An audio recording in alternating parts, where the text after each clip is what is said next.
Herzlich willkommen zu unserem Webinar Wirtschaftslage und Chancen in der Mongolei. And now I'm going to switch to English straight away because it's going to be an English presentation with great speakers, an update on the economy and opportunities provided by a great country, Mongolia.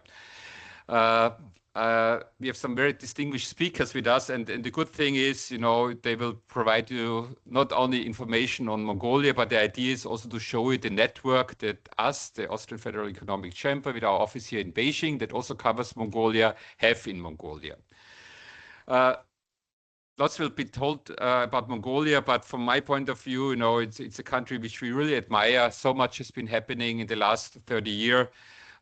It has reached the status of a country with a middle income, which many people worked very hard to achieve that.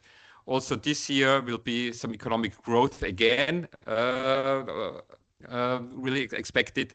And the Mongolia, a country, 3.6 million people, 19 times as big as Austria.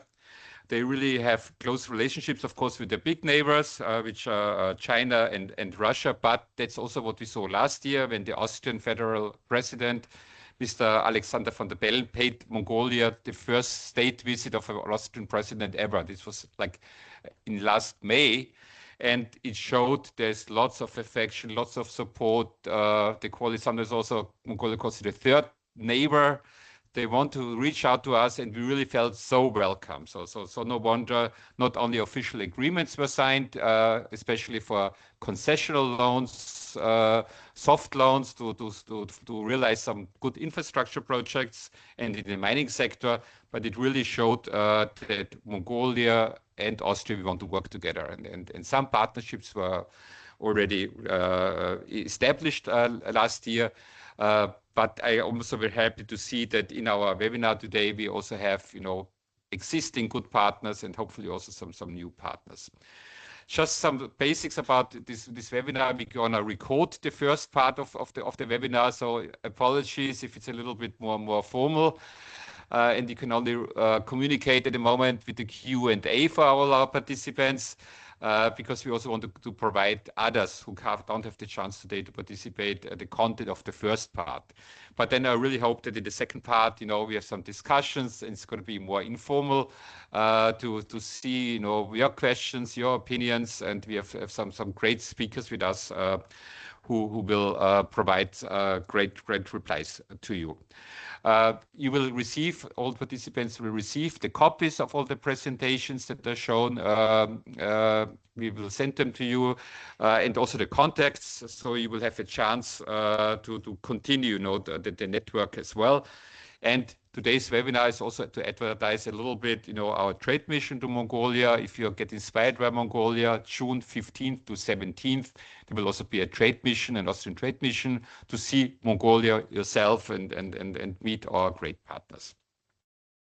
But without further ado, it's first of all, before I introduce all the other speakers, it's my big privilege and honor to introduce you and ask the Mongolian ambassador to Austria, Mr. Tsengyang Michitori, for his welcome remarks. And, Mr. Ambassador has really been the one always opening up the embassy for all Austrian organizations, companies. So it's a very big pleasure, Mr. Ambassador, that we have you here with us today. So I'd like to hand over to you, please. Thank you, Franz. And also, good morning those who are in Austria, and good afternoon those who are in Mongolia and also in Beijing. And it's always good to have such contacts, regular contacts with you and your team, and also Austrian companies. And as you know, Austrian Chamber of Commerce and Mongolian Chamber of Commerce, we have a very long-standing cooperation. And also, in addition, I'm very pleased to see that Euro Chamber is also jumping in and also contributing. So I think it's a very good sign. And as you have rightly mentioned, we had a very good visit last May, the Federal President von der Bellen to Mongolia. And we have signed a couple of agreements when it comes to promoting bilateral trade and investment, and also facilitating more private-to-private partnerships.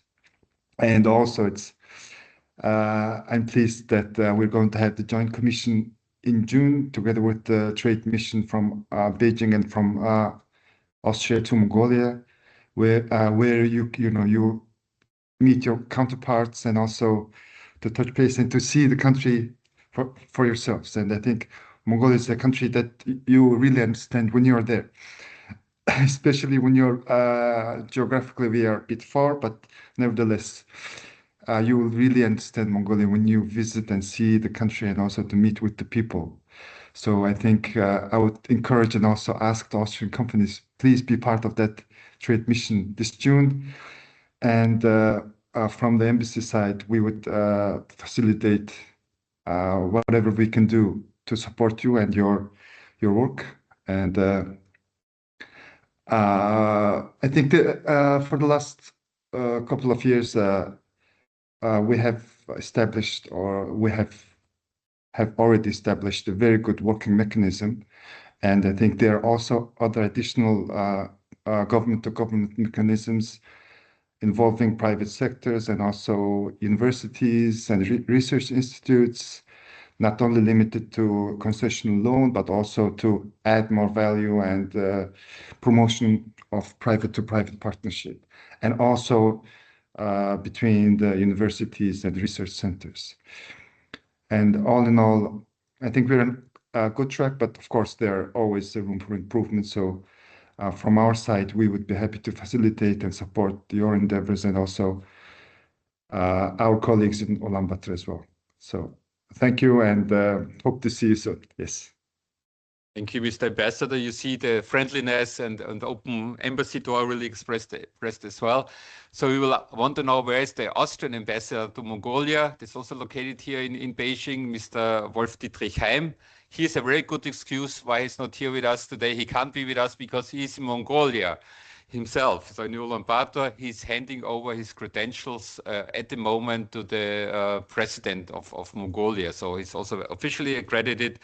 And he wanted you to tell you, he wanted us to tell you that, you know, he really wants to support all endeavors. He also will be coming to Mongolia with his trade mission in June.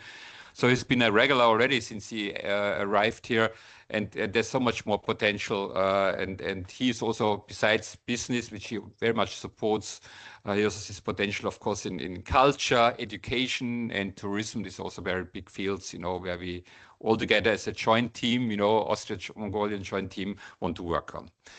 So the big partners in Mongolia were already mentioned, and after the main presentation, we're gonna have the Mongolian National Chamber of Commerce and Industry, Mr. Bulgan. She will introduce her organization and also some insights from Mongolia, and then it will be Mr. Erdene Elbek-Story from the European Mongolian Joint Chamber of Commerce and Industry, also providing some remarks. So we have a good network here. This is also the idea to illustrate today.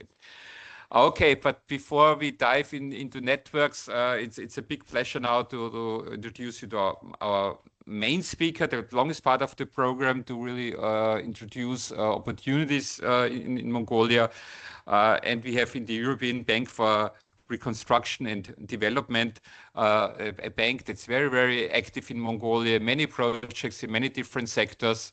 And of course, it's very good for us that Ms. Pasanasanuren Paska, I'm allowed to say, Sunduchev. I still have to work. Paska, I have to work on my Mongolian, yeah.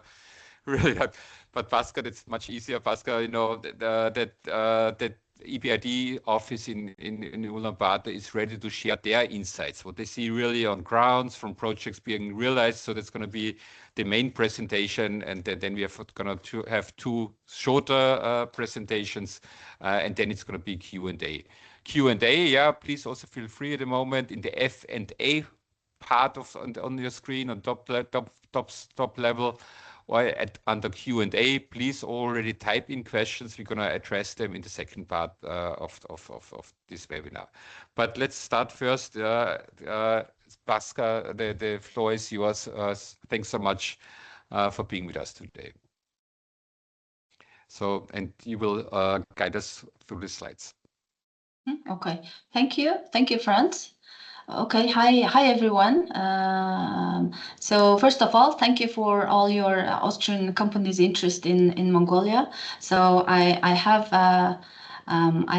around 30 slides and 20 minutes to explain about what we do in Mongolia and also how we see the economic and the business opportunities in Mongolia. So I'm based in Ulaanbaatar, Mongolian office. So I cover the corporate sector, but for EBRD's other sector operations, we have some slides prepared. So as you probably, some of you attended the last year's presentations. So in EBRD, the bank is established 1991, and so far we have 77 countries as a shareholders, including Mongolian government, and it's a AAA rated bank with a capital base of 34 billion euro. And the next one, please. And the next slide. In Mongolia, so we became EBRD shareholder country in 2001, and we established our office in 2006. And this year we'll be celebrating our 20th anniversary this September. Until today, we signed 166 projects worth of almost 2.6 million euro.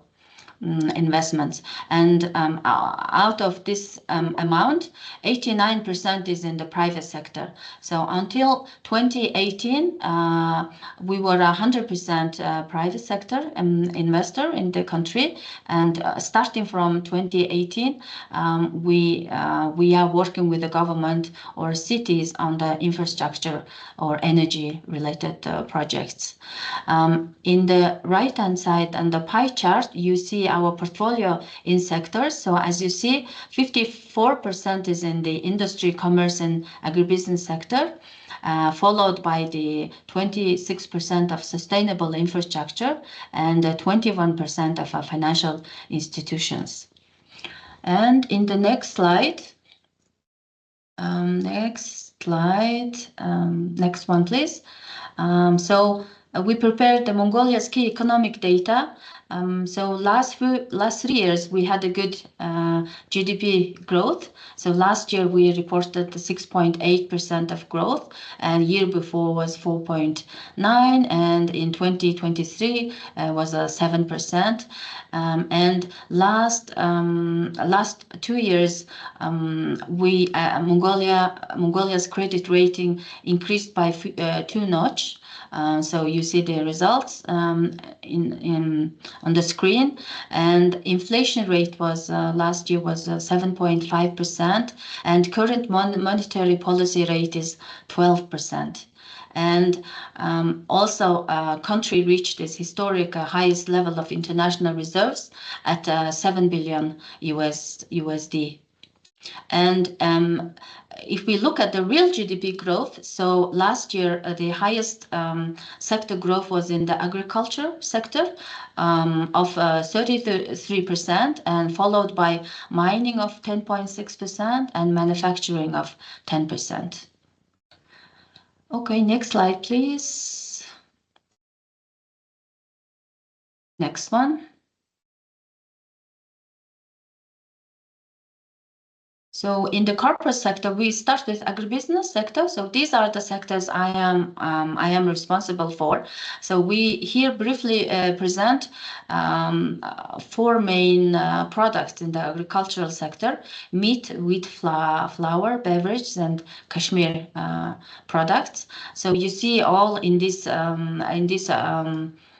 products, the growing trend in terms of volume. So these are in 1,000 tons, and cashmere products are in tons. So I think the cashmere product will be more interesting for you. So last year the combed or dehaired cashmere production reached 4,000 tons. So in general, Mongolia produced 50% of the global cashmere production. So the rest is another 50% is produced in China or in some other neighboring countries.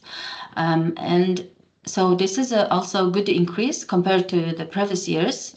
You see in the chart, and despite high raw cashmere production in Mongolia, the actual processing or finished goods production is still quite low in the country. So it's still year on year, it's increasing, but still compared to the overall volume, and it's still low.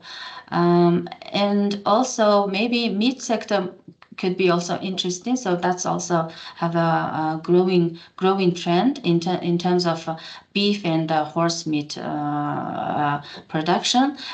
So the country has now, the latest is I think 56 or 58 million animal stock. So it consists of 5 main animals, and the country is trying to increase its export to neighboring countries.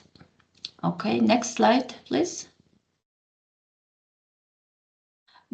Within EBRD, so we in agribusiness sector, we finance all value chain, starting from agricultural inputs, production, primary processing, food processors, packaging, and food service and distribution. So we look at each the processing stage, and we finance and we work this kind of products. Next slide, please.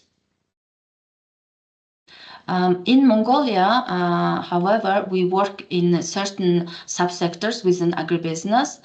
So it's mostly food retail. We have few clients, and food manufacturing, beverage manufacturing, and food wholesale. So our clients are mostly in these sub-segments, and agricultural and farming and support, agricultural machinery equipment. So we are still interested to work in Mongolia. So if there are any interested, Austrian companies, we are also happy to look at. Next slide, please. So we move to tourism and hospitality sector. So we'd like to give you a brief overview of the sector in Mongolia. So this is the one of the priority sector for the Mongolian economy these days. So the government has a target to reach the annual visitors to 2 million. So last year it's recorded a record of 847,000 visitors or tourists we received. So that was a historic high. And also the government aim is to increase the tourism revenue to 3 to 4 billion USD, which will constitute 10% of a GDP. So in order to reach these numbers, so we need to develop the regional tourism clusters, improve the infrastructures, and also need to promote four-season tourisms. So following the number of tourists increase, there is also a trend in the revenue increase in the hotels and restaurants. Because of the four-season climate, hotels are usually occupancy rate is historically low, but due to the tourist number increase, so their revenue is increasing as well. Next slide, please. We move to real estate sector. This sector is also seeing a significant growth because the country's population is 3.6 million, and of which almost at least 50% of the population resides in the capital city, Ulaanbaatar.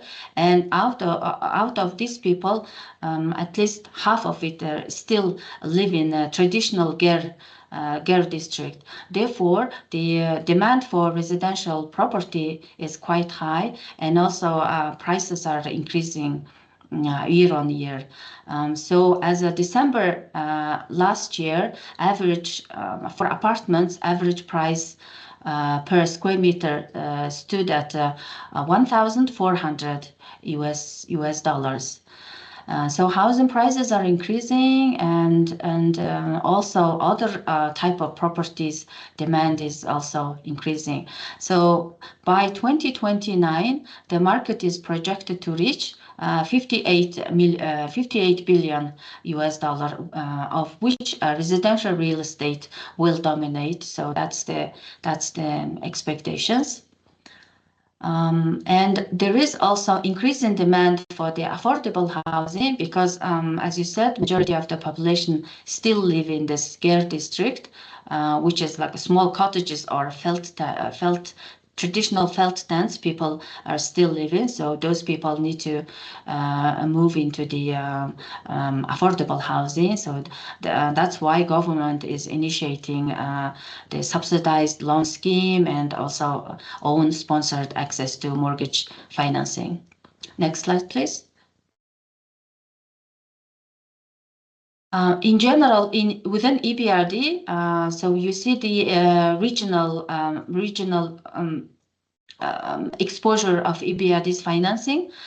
So you see here the Central Asia. So Mongolia is part of the Central Asia and Mongolia region. So that's quite low. And in terms of the financing, the use of proceeds, so it's mostly real estate. And followed by the warehousing and storage financing, and accommodation is the around 2% accommodation real estate. Okay, next slide, please. Next one. Okay, so we move to we move to the manufacturing services sector. So we have a highest number of projects in this sector. This one, because this sector covers quite the range of subsectors. So we have active portfolio of 73 million euro portfolio and given to 13 companies. And last year we signed 4 projects worth of 21 million euro amount. So if you look at our clients, so they're operating in automotive, like building materials, and healthcare and pharmaceuticals, and non-consumable goods and retail. So in the pie chart, you can see the portfolio by subsector. So the largest is the heavy and the industrial manufacturing, the 32%, and followed by the basic metals and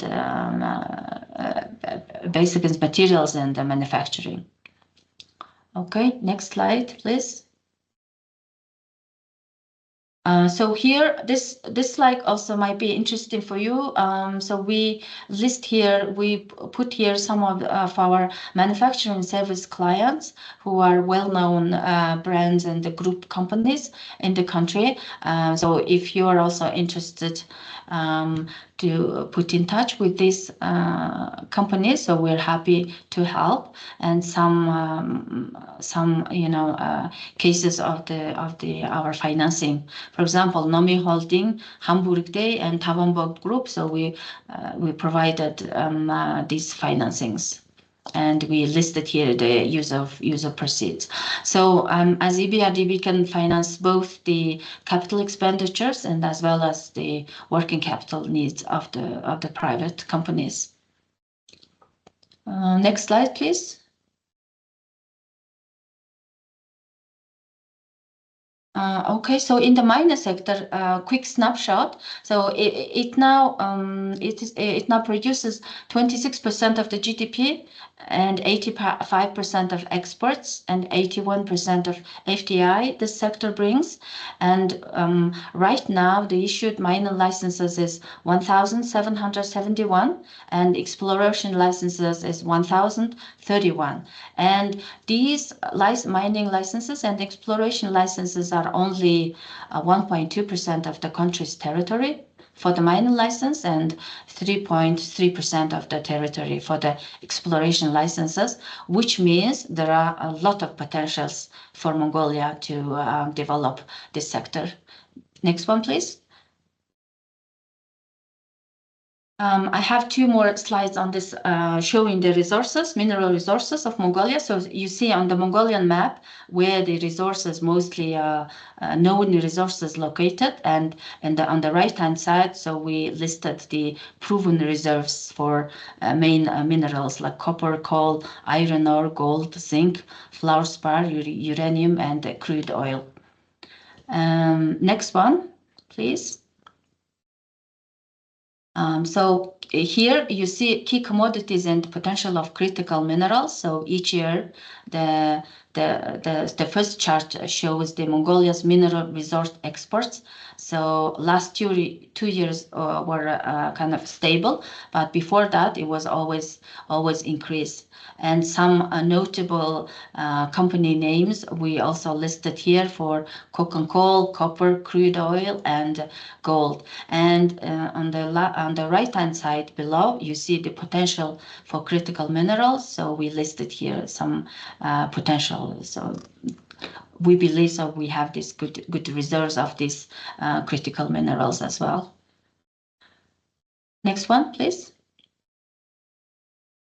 So we move into energy sector. So this is also quite interesting because, of course, right now the country is facing some challenges, but we believe that we have a good even export opportunities. So right now it's 1.6 gigawatt installed capacity, dominated by coal-fired, even Soviet time built coal-fired plants we have, year on year, the growth trend is growing, and electricity demand is increasing significantly. We also have import from Russia and China each year. So around 24% of electricity we are importing, and historically, electricity tariff was heavily subsidized, and from November 2024, reflective reforms started. So there will be gradual increase in the electricity tariffs. On the right-hand side, you see these charts where the energy capacities, installed generation capacity comes from. So it's mostly, you see 81% comes from coal, like 7 coal plants, followed by 3 wind farms.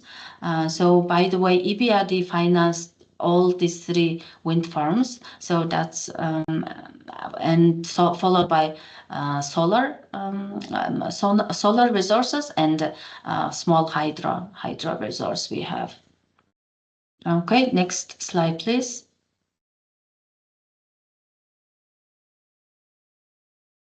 So here we listed the Mongolian energy sector's key challenges. So we can see, so these are mostly technical and regulatory challenges we are facing. So these 8 main, challenges we see. So insufficient grid capacity, limited renewable energy absorption capacity. So because of the absorption infrastructure, so even we invest into renewable energy sources, that's also need the additional infrastructure investments we need, and inflexible system, lack of balancing load, lack of automation and a smart solution, and also mismatch end user tariff and the production cost. And there's also issues with the PPA, power purchase agreements, and tariff negotiations, and also harsh climate or very cold winters also put the difficulties on the heating, and also inconsistent strategic policy setting and implementation among authorities. But lately, as EBRD, so we have a good progress with the Mongolian government. Last year, January, we signed a MOU with the Mongolian government to support the government's 500 megawatt of renewable energy investments with battery storage, and we will help also government to help them with the auction of at least 100 megawatt for the solar energy. Next slide, please. So I need to be mindful of my time. So opportunities, I mentioned before. So we even calculated that 2.6 terawatt of renewable energy sources of potential we have that could be exported to neighboring countries, and abundant mineral resource, and that will be a renewable energy solution for mining activities. So way forward, these 6 main action or steps we need to make in this sector. That's what we listed here. Next slide, please. Financial sector. So I have two slides for banking, one for banking sector and one for non-bank finance banking sector. So we have 12 commercial banks. Total assets is $20 billion, roughly as the same size of the economy.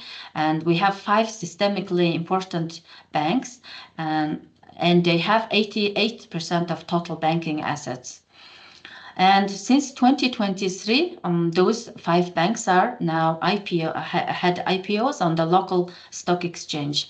And regulation-wise, all banks must comply with the 20% single shareholder cap, and the implementation deadline is end of this year.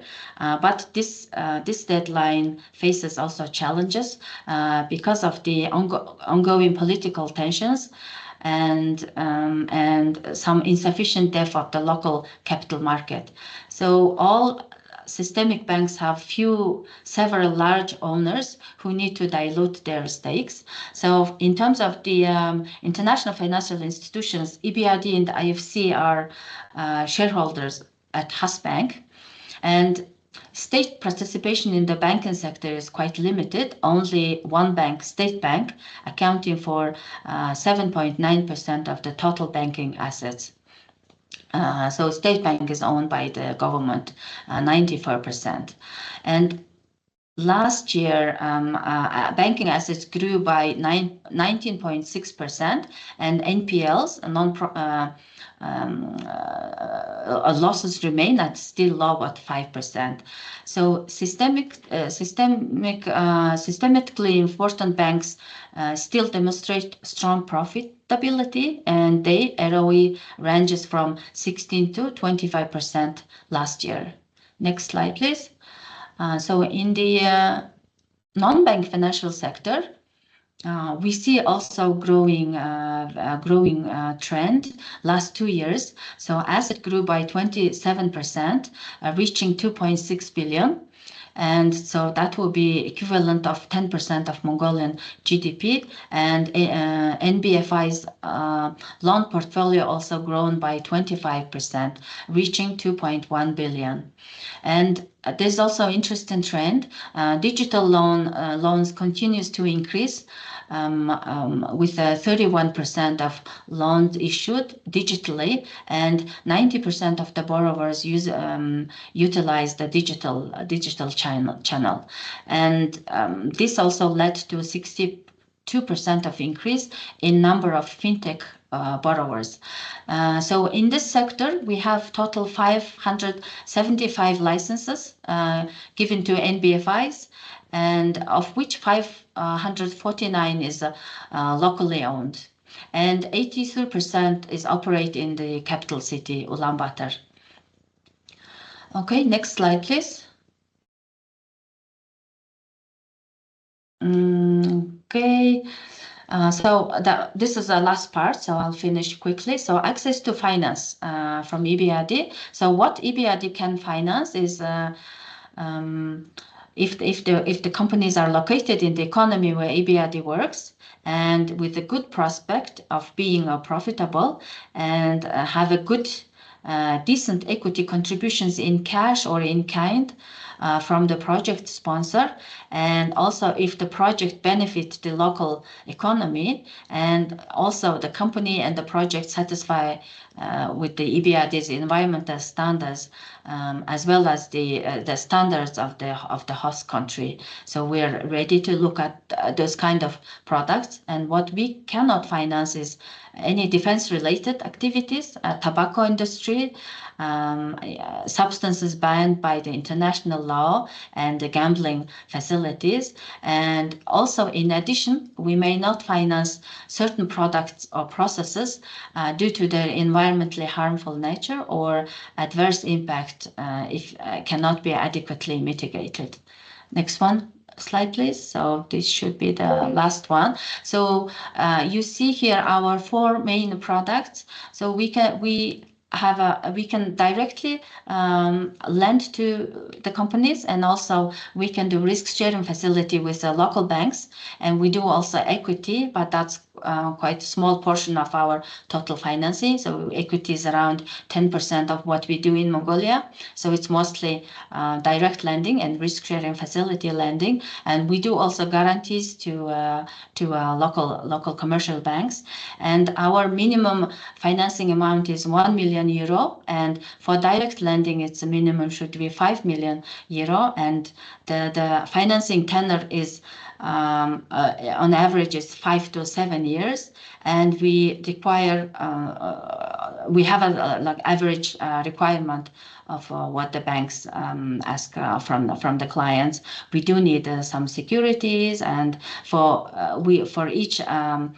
each financing request, so we have a specific requirements depending on the client, sponsor, the sector the company is operating, and the projects, etc. Okay, next one, please. This should be the end of my presentation. So thank you very much for the attention. And so I have here my contact details. So for after the session, so I'm happy to answer any questions from your end, and you can also contact me directly by this email address. Thank you very much. Thank you, Basa. Amazing job, to the big country of Mongolia explained in a few minutes. And I think we especially appreciate 166 projects, the experience shared, by EBRD, so many projects being realized, but that there are so many projects already realized, that EBRD works, with the private sector, of course. These all make sense, all those projects, they make money. It shows there are many opportunities in mining, agriculture, tourism, industry, and so much more, yeah. So always great to have, in Ulaanbaatar, also EBRD on site with us, and they are ready to connect with you. Connecting is the big topic now. Now I hand over to the Mongolian National Chamber of Commerce and Industry, the Secretary General, Ms. Sarul Bulgan. The Austrian Federal Economic Chamber and the Mongolian National Chamber of Commerce have been cooperating for many, many years, and we have formal agreements, of course, but it's the people that makes it work. And Sarul, so happy to see you again, always a big supporter of connecting us. So great, thank you, Franz. Yes, thank you. So good morning, everyone. Those are in Austria, and good afternoon in UB in Beijing. And thank you, our Austrian embassy, for giving us this opportunity. And it is my pleasure to present on behalf of the Mongolian National Chamber of Commerce and Industry. So if we put our presentation, I'd like to, because of the time, to shortly present firstly about our chamber, then business snapshot and investment opportunities. So who we are, the Mongolian National Chamber of Commerce and Industry. We've just celebrated our 65th anniversary last year, and we operate under the law on the Chamber of Commerce. So we are mandated by law to, first of all, advocate on behalf of our member companies. So the government approaches us to get comments on each and every law and regulation that affects businesses in Mongolia. And we have currently over 6,800 member companies, and those range from SMEs to the top 100 companies of Mongolia, and they're making up to 80% of GDP and 70% of workforce in Mongolia. So we basically pretty much cover everybody, and we have internationally MOUs with chambers of 130 countries. So we are the right contact point for your business in Mongolia. So if we move forward, because BASCA, next please. So BASCA covered the whole economy of Mongolia. So I'd like to briefly just provide a snapshot of what is our trade with EU countries and also specifically with Austria. So with EU, we have GSP plus, so it's a trade agreement, and the trade is basically about $1 billion US. Trade deficit, yes. Our exports are basically $100 million US, which include cashmere and wool and some animal-derived products. And the major imports is medicaments from Europe, then cars and vehicles, mostly German cars, right? And then food items, also very popular in Mongolia, European good quality food items. And next one, if we move on to specifically Mongolia, Austria trade snapshot, the overall trade is $52 million US. These are the 2025 statistics. And exports are a bit over $4 million US. Imports are about $47.9 million US. And exports are again, specifically to Austria, are cashmere products.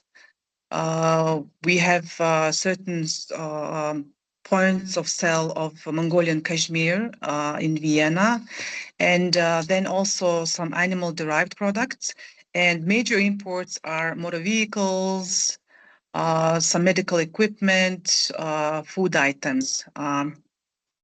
So with Austria, we also have a double taxation treaty, which is good. Next one.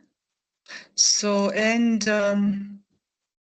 I would like to also present a bit about business and investment environment. So we have so far 4 free trade agreements. First of all, I just mentioned earlier, we have GSP plus with Europe. So this basically covers 7,200 products to EU countries, and trade turnover is 1 billion, as I said earlier, and this is majorly cashmere, wool, and animal products.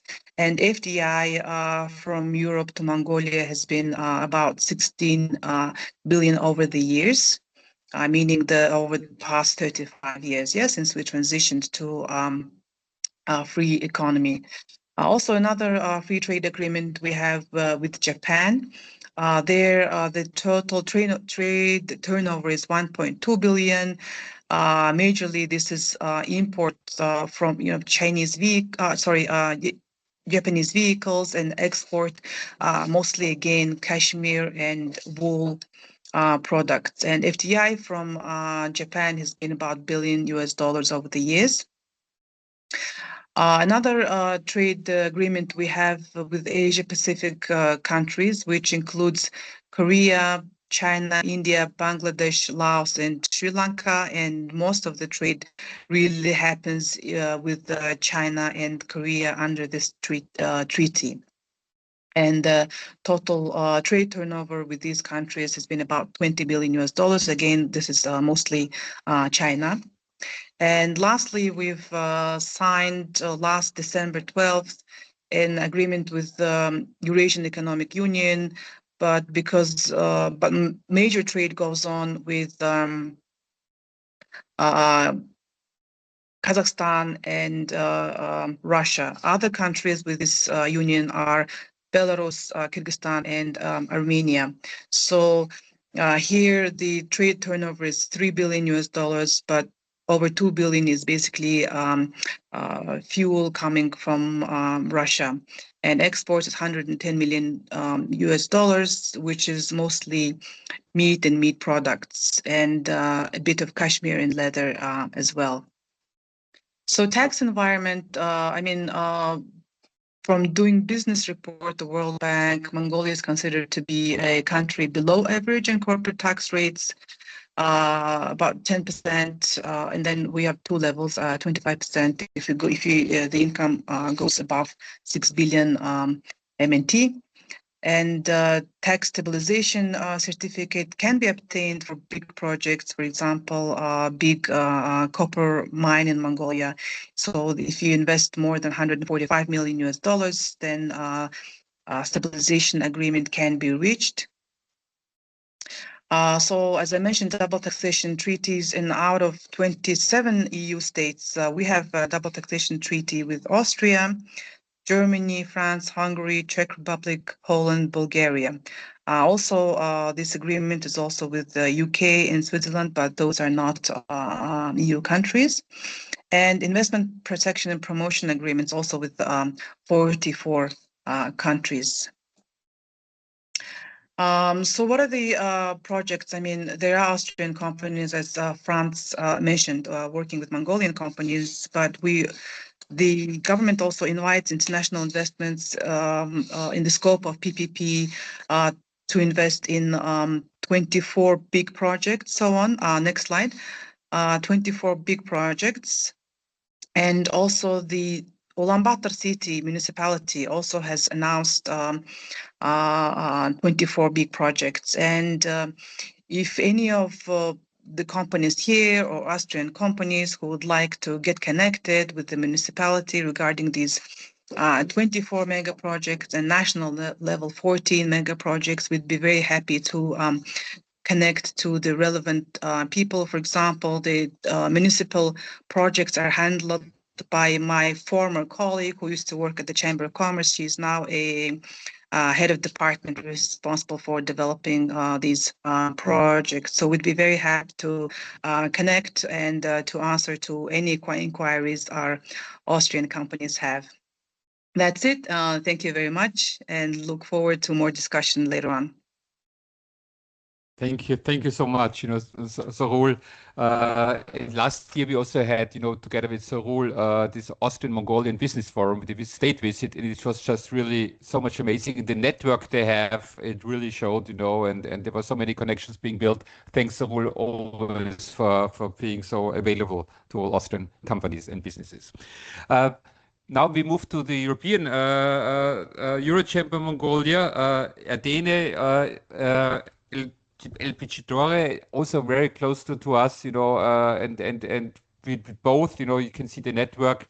They're ready to provide experience, expertise. Also, just not everyone can come all the time to Mongolia, but if you have questions, these are really good partners to ask. Erdene, the floor is yours, please. Thank you, Franz, and also thank you, Ms. Basensurung and Ms. Sarul, for the very detailed and comprehensive presentation on the business environment, opportunities, and overall information about Mongolia. Can I get the next slide?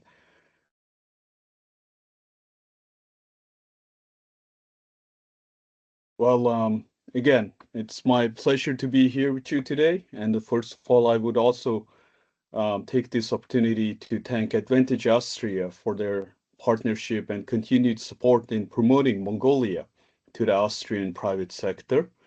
Your efforts play an important role in strengthening the connection between our two business communities. So at the Eurochamber Mongolia, we serve as a platform that brings together European and Mongolian businesses with a clear focus on facilitating trade, supporting investment, and strengthening the overall business environment in Mongolia. Since our establishment in 2019, we have actually grown into a credible and active institution representing a diverse membership across key sectors such as finance, banking, energy, trade, health, and digitalization. But more importantly, we also work and focus on impact. We also function as a chamber of chambers for all the European national chambers operating in Mongolia as well. Can I get the next slide? So, for Austrian companies and all who are interested in working in Mongolia, I think we have strong potential and opportunities, particularly in areas of renewable energy, infrastructure, mining services, and advanced technologies. And you can see in the slide, this is, where Eurochamber plays a role. We help bridge the gap between connecting international businesses with local stakeholders, facilitating dialogue, and supporting in long-term sustainable engagement. We see a strong opportunity to deepen our cooperation with Austrian companies, and we would be very pleased and happy to help your exploration in Mongolia. And that's something we do. We help our members and supporters in regulating and navigating the difficult and at times challenging environment, and we help you support in that. And can you go to my last two slides? So just for time's sake, I have included a couple of do's and don'ts when it comes to doing business in Mongolia. So please take a look at it, and just know that, you know, through Advantage Austria and through the Eurochamber Mongolia, if you do come to Mongolia, there is always a reliable partner in us to help you to, you know, make most of the opportunity and time you spend in the country. Thank you.